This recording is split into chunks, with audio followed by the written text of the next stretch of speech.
బూడిద, మొత్తం బూడిద లేదంటే మసి. ఏంది ఇది అనుకుంటున్నారా? మనిషి కాలితే వచ్చిన బూడిదండి.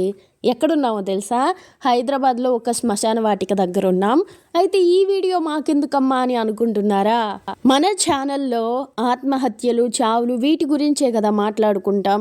ఏదో పెద్ద మనిషి అంటే గొప్ప అయిపోయినట్లు, సాధించందేవాడు చీప్ అయిపోయినట్లు, బ్రతకడం అంటేనే సాధించడం కోసం అన్నట్లు, నలుగురు మనల్ని పొగడకపోతే మనం అసలు మనిషే కాదన్నట్లు, ఇలా అనుకునే వాళ్ళ కోసం కదా మనం వీడియోలు చేస్తూ ఉంటాం. అలా సక్సెస్ అవ్వకపోయినా, ఎక్కువ డబ్బులు సంపాదించకపోయినా చీప్ లాగా అనుకొని మనకు మనమే చచ్చిపోవాలని అనుకుంటాం కదా.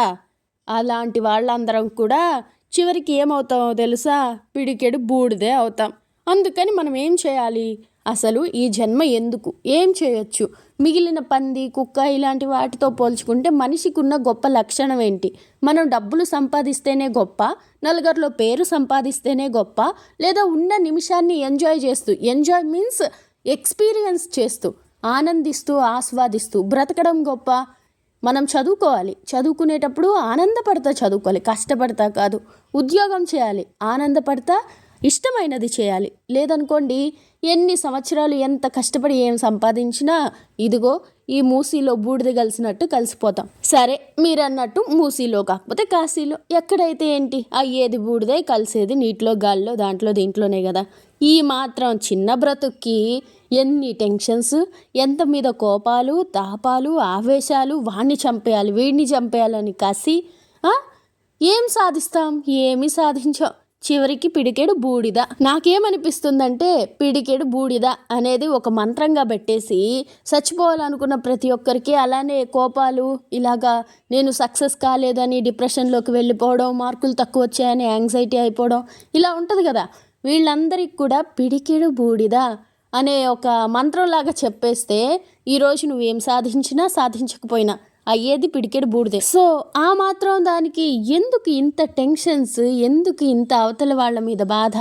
వీడొక గొప్పోడైపోయినట్లుగా, అంటే ఒక యజమాని అనుకోండి, వీడే శాశ్వతం అన్నట్టు కింద వాళ్ళని చాలా చులకనగా చూస్తాడు.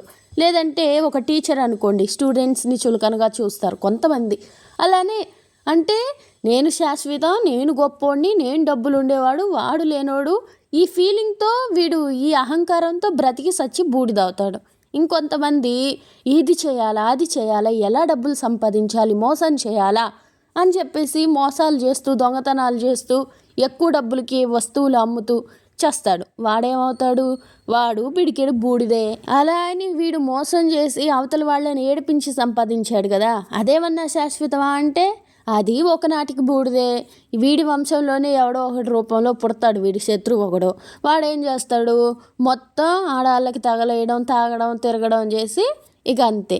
సో నేనేం చెప్తున్నానంటే, ఇందుకోసమని ఎప్పటికైనా చచ్చిపోయే వాళ్ళమే కాబట్టి, ఎప్పటికైనా బూడిదయ్యే వాళ్ళమే కాబట్టి ఏ పని చేయకుండా విచ్చలవిడిగా జులాయిలాగా బయట తిరిగి హాయిగా చచ్చిపోదాం అని చెప్పట్లా.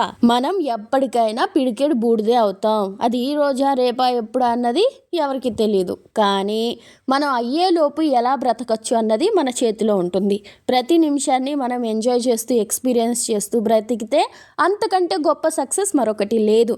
కానీ ఈ రోజుల్లో సక్సెస్ అంటే డబ్బు సంపాదించడమో, పేరు సంపాదించడమో, నలుగురి దగ్గర పొగిడించుకోవడమో అన్న ఒక ఇదిలో పడిపోయి జనాలు సక్సెస్ అనుకోవడం, అది కాకపోతే చచ్చిపోవడం, ఈ రెండిటి మధ్యనే బ్రతికి సస్తున్నారు. కానీ కానే కాదు.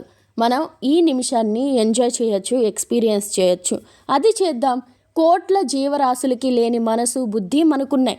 సో దాన్ని సరిగ్గా ఉపయోగించుకొని మనం సంతోషంగా ఉంటూ, మన వల్ల నలుగురు సంతోషపడేలాగా బ్రతికి సచ్చి పిడికెడు బూడిదవుదాం. ఇంతకంటే ఇంకేం కావాలి చెప్పండి?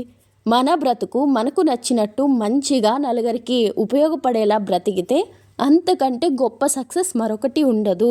అలా కాకుండా నీకు నచ్చినట్టు నువ్వు చేయాలనుకున్నవి ఈ జన్మలో చేయకుండా, ఇక డబ్బు కోసమనో, దేనికోసమనో, వేరే వాళ్ళ కోసమనో వేరే వేరే పనులు చేసుకుంటా నీ సమయాన్ని వృధా చేసుకుంటే నువ్వు సాధించింది ఏంటి? ఒక జన్మని వృధా చేసుకొని పిడికెడు బూడిదైపోతాం అంతే.